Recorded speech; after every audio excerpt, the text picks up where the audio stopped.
தேவனே, இன்று என்னை உருமாற்றும். அக்டோபர் மாதம் 28ஆம் தேதி. இந்த நாளின் மேல் ஆளுகை செய்தல்.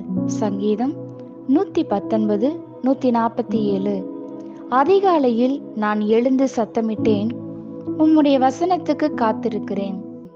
சங்கீதம் 119 இறுதி பகுதியில் தாவீது தேவனுக்கான தன் அன்பிலும் ஏக்கத்திலும் ஓங்கி வளருவதை காண்கிறோம். தேவனை அதிகாலமே தேட தாவீது வாஞ்சையை வளர்த்து கொள்கிறார். உதவிக்காக அவரிடம் சத்தத்திற்காக அவர் காலை விடியலை தடை செய்தார், முந்திக் கொண்டார் மற்றும் தீவிரப்பட்டார். அவர் வெறுமனே சத்தமிடவில்லை, உதவிக்காக சத்தமிட்டார். அவர் தேவ வசனத்திற்காக எதிர்பார்ப்போடு காத்திருந்தார். நள்ளிரவில் இருந்து சில மணி நேரங்கள் கடிகாரம் கடந்து வந்துவிட்ட ஒரு புதிய நாள்.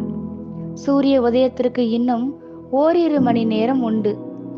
நாளானது பிரகாசமடையும் போது சந்திக்க வேண்டிய சவால்கள் பல உண்டு, எதிர்கொள்ள வேண்டிய யுத்தங்களும் உண்டு. மேலும் தேவனுடைய பக்கம் வெற்றிகளை பெற்றுக்கொள்ள வேண்டும் என்று தாவீதிற்கு தெரியும். பதில் தேவனிடமிருந்து வரும் வசனத்தில் உண்டென அவர் அறிவார். தேவனிடத்திலிருந்து வரும் ஒரு வார்த்தை அவருடைய எல்லா குழப்பங்களையும் தலைகீழாக்கும், எல்லா யோர்தான்களையும் பிளந்துவிடும்.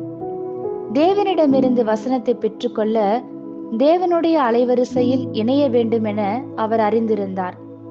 தேவனுடைய அலைவரிசையில் இணைவது என்பது நன்றி கூறுதல், துதி, ஆராதனை மற்றும் உண்மையான மனதிரும்புதலோடு பாவங்களை அறிக்கை செய்தல் ஆகிய பல படிகளை உள்ளடக்கியது.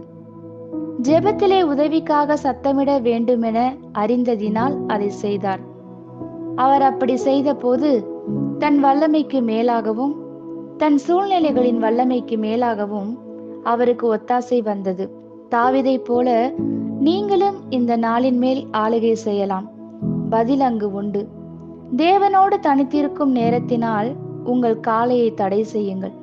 சிருஷ்டிகளுக்கு முன் முழங்காலில் நிற்கும் நேரத்தினால் சூரியோதயத்தை நிறுத்தி வையுங்கள். ஜெப நேரத்திற்கு பின் கர்த்தரிடம் அவருடைய வசனத்திலே காத்திருங்கள். அப்பொழுது லீபனோனின் கேதுரு மரங்களை முறிக்கும் அவருடைய சத்தத்தை நீங்கள் கேட்பீர்கள். ஆமேன். இந்த வார்த்தைகளினால் நீங்கள் ஆசீர்வதிக்கப்பட்டீர்கள் என்று நாங்கள் நம்புகிறோம்.